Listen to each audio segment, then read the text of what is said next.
नमस्कार, मैं हूं पुण्य प्रसून वाजपेयी। बात दस्तक में आज टेलीफोन की घंटी ट्रिन ट्रिन से। जी, 11:30 बजे टेलीफोन आएगा अमेरिकी राष्ट्रपति ट्रंप का प्रधानमंत्री मोदी को, और मोदी 5वें राष्ट्राध्यक्ष होंगे, क्योंकि इससे पहले जिन देशों के नेताओं से बात हुई है उसमें कनाडा के प्रधानमंत्री, मैक्सिको के प्रधानमंत्री, रविवार को इजराइल के प्रधानमंत्री से बात की थी, और उसके बाद मिस्र के राष्ट्रपति से उन्होंने बात की थी, और अब प्रधानमंत्री मोदी से बात होगी। क्या बात होगी, किस रूप में क्या बातें निकल कर आएंगी, इसका इंतजार हर किसी को है। लेकिन दस्तक में बात आज घंटी से इतर होगी, क्योंकि ना सुर न ताल, और इस स्थिति में अगर देश में हर खबर रेंगने लगे तो लगता है कुछ मुश्किल तो है।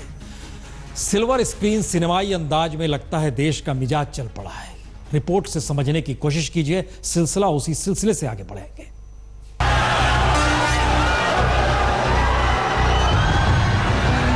लेकिन 7 बरस बाद संयोग से उसी शाहरुख खान के फिल्म प्रमोशन के दौरान एक फैन की मौत हो गई, तो बीजेपी के नेता ने बिना देर किए शाहरुख खान की तुलना अंडरवर्ल्ड डॉन दाऊद इब्राहिम से कर दी। अभी दाऊद निकल जाए तो भीड़ आ जाएगी, पर कम से कम भीड़ से लोकप्रियता का अंदाज नहीं लगाया जाता। यानी अब शाहरुख खान को हकीकत में कहना पड़ेगा उनका नाम शाहरुख खान है, और वो आतंकवादी नहीं है, क्योंकि दाऊद सरकार के दस्तावेजों में टाडा की विशेष अदालत के फैसले में आतंकवादी है, जिसने 93 के सीरियल ब्लास्ट को अंजाम दिया। और पाकिस्तान में बैठे आतंकी दाऊद को लेकर प्रधानमंत्री बनने से पहले प्रधानमंत्री मोदी ने क्या कहा था, यह भी सुनिए। ये चीजें अखबार में करने की है क्या? बिन लादेन के साथ अमेरिका ने प्रेस नोट लेकर के काम किया क्या? अमेरिका ने प्रेस कॉन्फ्रेंस की थी क्या?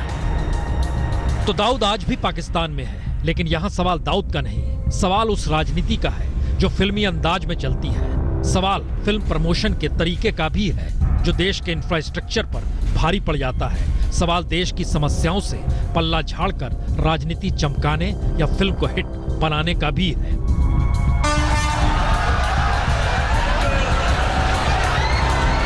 तो हर कोई जानता है कि देश के किसी भी प्लेटफॉर्म पर अगर शाहरुख ही नहीं, किसी भी फिल्मी सितारे के फैन जमा हो जाएंगे तो हालात बिगड़ेंगे। गलत तो हुआ ही है ना, मैनेजमेंट तो होना चाहिए ना, कुछ भी हो। जब गिनने बंद हो गए, मैंने कहा हमें सर ये भी नहीं पता वो जिंदा है या नहीं, प्लीज जाने दो, हम चले जाएंगे, हम कुछ भी, लेकिन उन्होंने आने नहीं दिया। और यह भी इस देश में हर कोई जानता है, जब नेताओं की रैली होती है तो कैसी भीड़ जमा की जाती है, और आम लोगों को तब कितनी परेशानी होती है। मेरे पूरे जीवन काल में इतनी बड़ी रैली संबोधन करने का मुझे सौभाग्य नहीं मिला। लेकिन नेताओं की आंखों में सिर्फ भीड़ ही होती है जो रैली के लिए आई होती है। आंखें दोनों जगह मूंदी जाती है, सत्ता भी मूंदती है, प्रशासन भी मूंदता है, और आंख मूंद कर कैसे तथ्यों को फिल्मी रंग में रंग दिया जाता है, यह देश के हर मुद्दे के आसरे हमेशा उभरता रहा। मसलन जवानों को लेकर हाल ही में बात शुरू हुई तो दोष सोशल मीडिया पर मढ़ दिया गया। किसानों की बदतर हालत की बात हुई तो 70 बरस के दर्द को सत्ता नहीं हवा में उछाल दिया। बेरोजगारी की बढ़ती फांस का सवाल उठा तो गरीबी की इकोनॉमी का जिक्र कर दिया गया। यानी हर अंदाज फिल्मी। और असर इसी का कि बीजेपी के महासचिव विजय वर्गीय जिस रईस को दाऊद कहते हैं, वही विजय वर्गीय ट्वीट कर पीएम को कैसे काबिल मानते हैं और राहुल को कैसे रईस, यह भी देख लीजिए। काबिल हो तो चाय वाला भी पीएम बन सकता है, वरना चांदी का चम्मच मुंह में लेकर पैदा हुआ रईस भी फटे कुर्ते पहनता है। दरअसल ये ट्वीट का अंदाज मानकर खामोशी बरती नहीं जा सकती, क्योंकि लकीरें लगातार अगर खींची जा रही हैं या खिंच रही है तो उसमें एक वक्त एक मौके पर जिक्र वाकई सिनेमाई अंदाज में काबिल का भी होगा, और रईस का भी, और शाहरुख खान का भी होगा, और ऋतिक रोशन का भी, और बीजेपी का भी होगा, और कांग्रेस का भी होगा। इस लकीर पर कौन, कहां, कैसे, किस तरीके से खड़ा है, और क्या वाकई ताल और सुर मिल रहे हैं, यकीनन ये सवाल है। आज जिक्र किसानों का हुआ। नोटबंदी के दौर में जो मुश्किलात किसानों के सामने थी, ब्याज को लेकर माफी दे दी गई, लेकिन दूसरे पक्ष पर वही सुर एक, ताल थोड़ा बिगड़ गया। जरा देखिए। तो किसानों को माफ हुआ 660 करोड़ 50 लाख रुपए और देश में प्रोजेक्ट अटके हैं 11 ट्रिलियन से ज्यादा के। जी, दोनों आंकड़े नोटबंदी से ही प्रभावित हैं। यानी एक तरफ नोटबंदी के दौर में जिन किसानों ने सहकारी बैंक या नाबार्ड से कर्ज लिया, उन्हें कर्ज पर नवंबर-दिसंबर का ब्याज अब नहीं देना होगा और ये कुल 660 करोड़ 50 लाख रुपए बैठता है, सरकार ने अपने हिस्से में ले लिया। यानी किसानों को 500 से 3000 रुपए तक की राहत मिल गई। लेकिन दूसरी तरफ इसी नोटबंदी के दौर में इतने सारे प्रोजेक्ट अटक गए कि सरकार उनकी भरपाई कैसे करेगी ये कोई नहीं जानता, क्योंकि इसकी रकम तो 11 ट्रिलियन पार कर चुकी है। और नोटबंदी का ही असर है कि हर तरफ स्थिति नाजुक है, चाहे वो विदेशी निवेश हो या रोजगार हो, जीडीपी हो या प्रोजेक्ट हो या उद्योगों पर पड़ता असर हो, सब कुछ साफ दिखाई देने लगा है। नोटबंदी के बाद से विदेशी निवेशक भारत से 71,652 करोड़ रुपए निकाल चुके हैं। 35% नौकरियां खत्म हो गई है। 23% मनरेगा का रोजगार भी कम हो गया है और बीते 22 बरस में सबसे ज्यादा प्रोजेक्ट 12% से ज्यादा अटक गए हैं और दिसंबर तिमाही में अटके प्रोजेक्ट की वैल्यू 11.7 ट्रिलियन रुपए तक पहुंच गई। और वजह भी यही कि दूसरे विकासशील देशों की तुलना में भारत की इकोनॉमी विदेशी निवेशकों को अब आकर्षक लग नहीं रही, जिस वजह से जीडीपी ग्रोथ भी तमाम एजेंसियों ने घटा दी है। और इन सब के बीच ऑटोमोबाइल, सीमेंट, बैंकिंग समेत तमाम सेक्टरों में ग्रोथ अटक गया है और निवेशकों को ये भा नहीं रहा। It is going to be a major step towards an integration of the informal economy, which at times also was a shadow economy, with a more formal economy.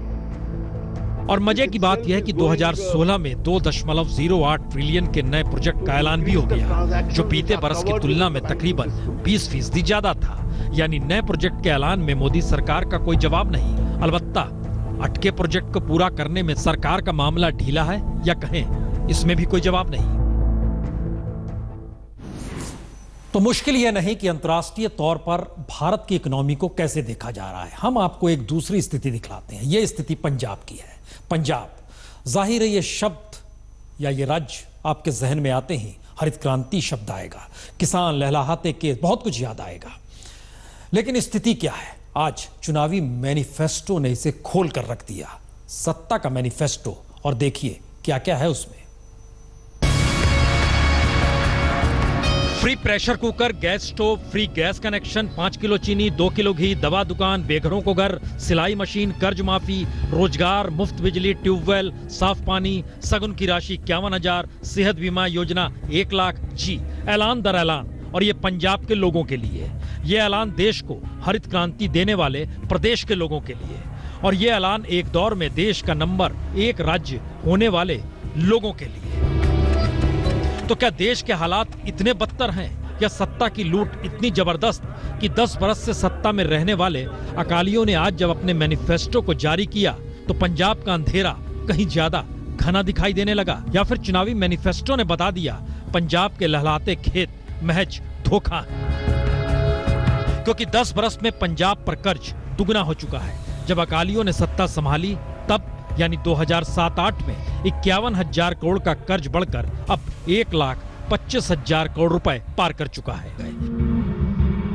5 बरस पहले जीते 36 अकाली विधायकों की औसत संपत्ति 3 करोड़ 49 लाख हुआ करती थी, लेकिन अब इन्हीं 36 विधायकों की औसत संपत्ति 11 करोड़ 30 लाख हो चुकी है।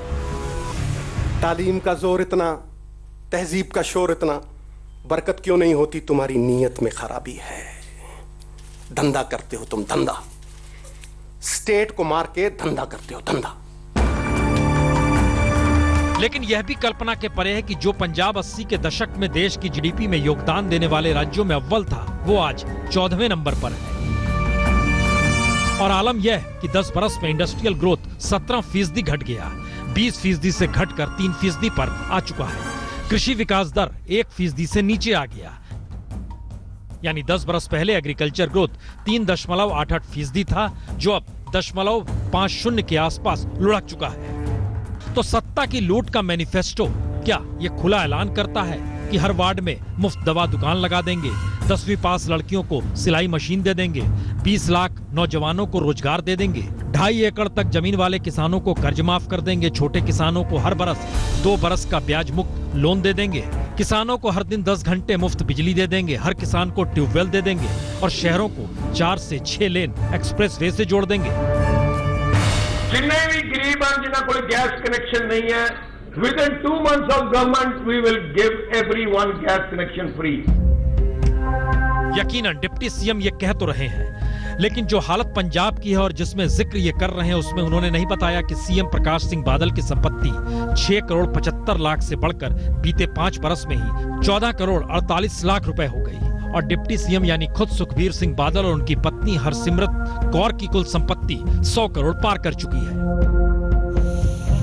इसी दौर में पंजाब के किसान पर 69,000 करोड़ से ज्यादा का कर्ज हो गया और कर्ज की वजह से किसानों की खुदकुशी इस कदर कि महाराष्ट्र के बाद दूसरे नंबर पर पंजाब ही है। हर दिन कोई ना कोई किसान खुदकुशी करता है, लेकिन सत्ता की रईसी के बीच किसान और गरीब आदमी के दर्द की हैसियत क्या, उसके लिए तो ये पोस्टर ही काफी है जिसमें लिखा हुआ है आपको जो चाहिए हम दे देंगे, बस सत्ता में ले आइए। जी, अच्छे दिन यही होते हैं। दरअसल अच्छे दिन का जिक्र होते ही आपके जहन में राजनीतिक पार्टियां आ सकती हैं, एक दूसरे पर आरोप प्रत्यारोप कैसे लगाए जाते हैं, लेकिन इस संसदीय लोकतंत्र का सच हम आपको दिखलाते हैं। एडीआर ने आज ही एक रिपोर्ट जारी की, उसमें बताया कि राष्ट्रीय पार्टियों ने 6,612 करोड़ 42 लाख रुपए के स्रोत की जानकारी ही नहीं दी। राष्ट्रीय पार्टियां इस देश में 5 ही है, कांग्रेस बीजेपी मिलाकर। क्षेत्रीय पार्टियों ने 1,220 करोड़ 56 लाख रुपए के स्रोत की जानकारी नहीं दी। इसमें तमाम राजनीतिक दल हैं। तो समाजवादी पार्टी ने 95% फंड के स्रोत की जानकारी नहीं दी। कल्पना कीजिए, यूपी में है। अकाली दल 86% फंड के स्रोत की जानकारी नहीं दी गई, कहां से पैसा आ रहा है नहीं बताया गया। कांग्रेस ने 83% फंड के स्रोत की जानकारी नहीं दी और इन सब के बीच बीजेपी ने भी 65% फंड के स्रोत की जानकारी ही नहीं दी। कल्पना कीजिए किन स्थितियों में किस तरीके से लोकतंत्र का जिक्र हो रहा है और इस लोकतंत्र में एक किसान का जिक्र करते हुए यह कहा जाए कि उसने खुदकुशी कर ली और उसे किसी ने नहीं मारा। यह भी रिपोर्ट देख लीजिए। चिटफंड ने शिकंजा कसा और नोटबंदी ने सूली पर चढ़ा दिया और किसान जगन्नाथ घोष ने खुदकुशी कर ली। लेकिन इस मौत का जिक्र ना तो ममता के चिटफंड के खाते में आया और ना ही मोदी के नोटबंदी में, क्योंकि ऐसे किसान कहीं के नहीं होते जिनकी मौत पर कोई सत्ता रोए और पता चले वही दोषी है, तो फिर रोए कौन?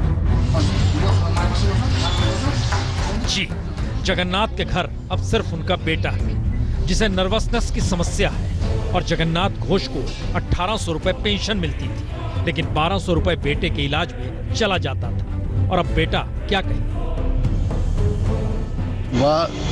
জীবনে যত সঞ্চয় ছিল সেই টাকা চিট ফান্ডে রেখেছে, অ্যালকেমিস্ট, মার্লিন বা আপনার কইলান আর ধান আলু বিক্রির টাকা, মানে আলু মানে 1000 ডেরেক লাখ ডেরেক আর ধানের ওরকমই হবে 1,20,25,000 টাকা, এগুলো সব নিয়েছে, তারা সেই টাকা আর দিচ্ছে না। लेकिन बेटा क्या कहे इसे समझने के लिए या कहीं इस मौत को समझने के लिए चलिए वर्धमान जिले के कालना गांव, जो ना तो पिछड़ा है ना ही गरीब। साक्षरता दर भी 84% से ज्यादा, यानी देश के औसत 60% से कहीं ज्यादा। और शायद यही वजह जगन्नाथ घोष ने भी पढ़ लिखकर सिंचाई विभाग में अरसे तक नौकरी की। रिटायर हुए तो उसके बाद जमा पूंजी खेती में लगा दी। 12 बीघा खेत में फसल लहलहाई तो खूब कमाई हुई। और इसी बीच सियासी चिटफंड का खेल भी बंगाल में खूब भरोसे के साथ शुरू हो गया। जगन्नाथ घोष ने भी अपनी कुल 28 लाख की पूंजी चिटफंड स्कीम में लगा दी। कंपनियां भागी तो सारी रकम डूब गई। जगन्नाथ फिर भी जमे रहे क्योंकि उन्हें अपनी 12 बीघा जमीन की फसल पर भरोसा था। लेकिन भरोसा टूटा नोटबंदी के दौर में। अंधेरा छा गया, कैश था नहीं, किसी ने ना बीज दिया ना खाद मिला और किसी ने कर्ज भी नहीं दिया। और इस दौर में तमाम किसानों के लिए तमाम योजनाओं का ऐलान दिल्ली से जरूर हुआ, लेकिन उसका लाभ किसानों तक नहीं पहुंचा। तो जगन्नाथ घोष के खेत भी बंजर पड़ने लगे, फसल बो नहीं पाए और परिवार के लिए कोई दूसरा इंतजाम हो ना पाया। तो जिंदगी से ही जगन्नाथ घोष हार गए। এট প্রেজেন্ট যে ধাক্কাটা এলো ডিমনিটাইজেশনে, তাতে উনি পুরো আর্থিকভাবে বেসামাল হয়ে গেলেন। কোনো लेकिन मुद्दा यही नहीं रुकता, खुदकुशी तक नहीं रुकता। मुद्दा उस राजनीति का यहीं से शुरू होता है जिसमें किसान सियासत के मोहरे से ज्यादा कुछ भी नहीं। क्योंकि 8 नवंबर को प्रधानमंत्री के नोटबंदी के ऐलान के बाद 17 नवंबर को किसान शिबू मंडी ने खुदकुशी की, तो ममता सरकार ने उसके परिजन को सरकारी नौकरी देने में देर नहीं की। लेकिन जगन्नाथ के घर आज तक कोई नहीं पहुंचा। नोटबंदी का दौर खत्म हो चला है। चिटफंड कंपनियों पर राजनीति भी कुछ ठंडी हो रही है और इस दौर में जगन्नाथ ने खुदकुशी कर ली, तो फिर कौन उसके घर पहुंचे और कौन इस खुदकुशी को ही गले की फांस बना ले?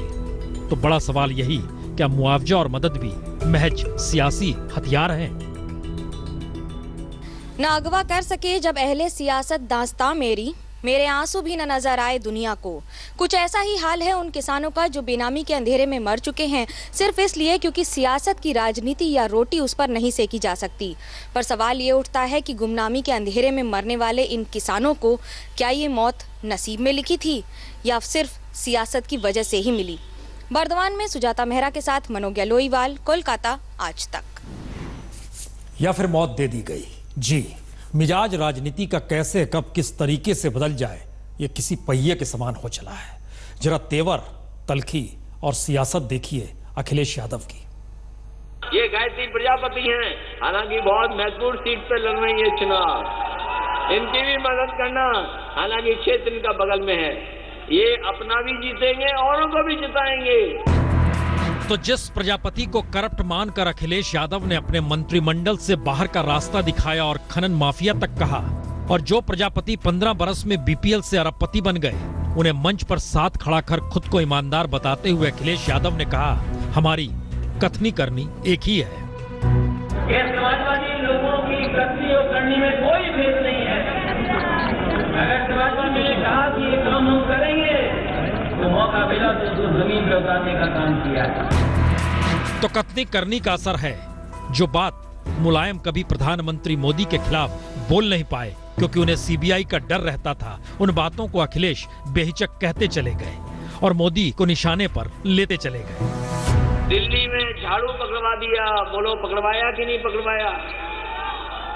दिल्ली में झाड़ू पकड़वा दिया। कुछ लोगों को योगा करवा दिया, योगा करो। तो अखिलेश समझ चुके हैं, अब वो कांग्रेस के साथ खड़े हैं और आने वाले वक्त में 14 रैलियों में एक ही मंच पर राहुल और अखिलेश भी होंगे। तो फिर अखिलेश के तेवर भी बदल रहे हैं क्योंकि उन्हें समझ में आने लगा है, अंदाज अब यूपी का नहीं दिल्ली के तख्त का रखना होगा। इसीलिए अब यूपी के नहीं मोदी के अच्छे दिन का जिक्र हो चला है। कोई हमें बता दे, दाईं तरफ से लेकर के बाईं तरफ, कोई जानता हो अच्छे दिन कहाँ हैं?